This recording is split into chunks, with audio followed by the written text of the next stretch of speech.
After his spaceship crashes, a frustrated astronaut kicks a rock in anger. But just moments later, the rock comes flying back from behind him. When he tosses the rock backward, he's shocked to discover he's on a tiny planet no bigger than a football field. Determined to survive on this miniature world, the astronaut plants a small sapling. But the little tree withers and dies that very same day, filling him with despair. Suddenly, a thunderous roar catches his attention. A pink UFO comes crashing down from the sky, smashing right into the planet's surface. The astronaut rushes over to investigate, but finds the craft completely empty. When he turns around, however, he discovers a trail of footprints. Following the mysterious tracks, the astronaut witnesses something incredible. His dead sapling has somehow grown into a full-size tree in front of a pink figure. The moment their eyes meet, both their cheeks flush with embarrassment. The girl, blushing furiously, takes a closer look at the astronaut before rushing back into her ship. She begins planting various plants that the astronaut had been trying to grow. When their hands accidentally touch, the astronaut's heavy breathing instantly fogs up his helmet.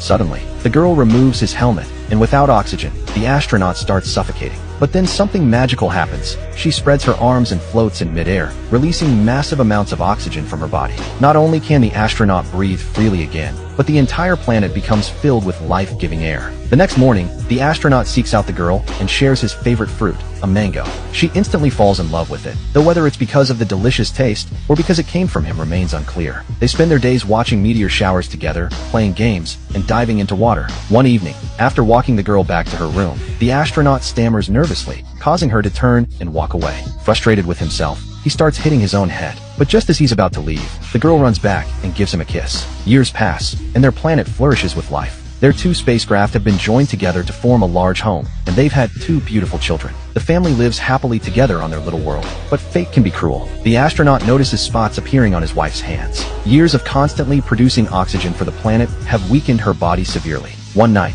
all the vegetation on the planet begins to wither. The astronaut holds his dying wife, feeling completely helpless. As a single leaf falls, she dissolves into dust and drifts away. Having lost his wife, the astronaut also loses his oxygen supply and collapses from suffocation. But a miracle occurs. When he awakens, he finds his two children crying in his arms. They've inherited their mother's special abilities, and slowly, the planet's vegetation returns to life. This story was adapted from the director's own life experience. The pink girl in the film was inspired by the director's real wife, who passed away from breast cancer several years ago. They really did have two daughters together, one who looks like mom, one who looks like dad. The film is called Blush, capturing the shy, blushing moment when the couple first met. In the final bonus scene, a dog suddenly stands up and starts barking frantically in one direction. Another alien spacecraft has crash-landed on the planet. The astronaut and his children rush over to investigate. So tell us in the comments, what do you think he discovered?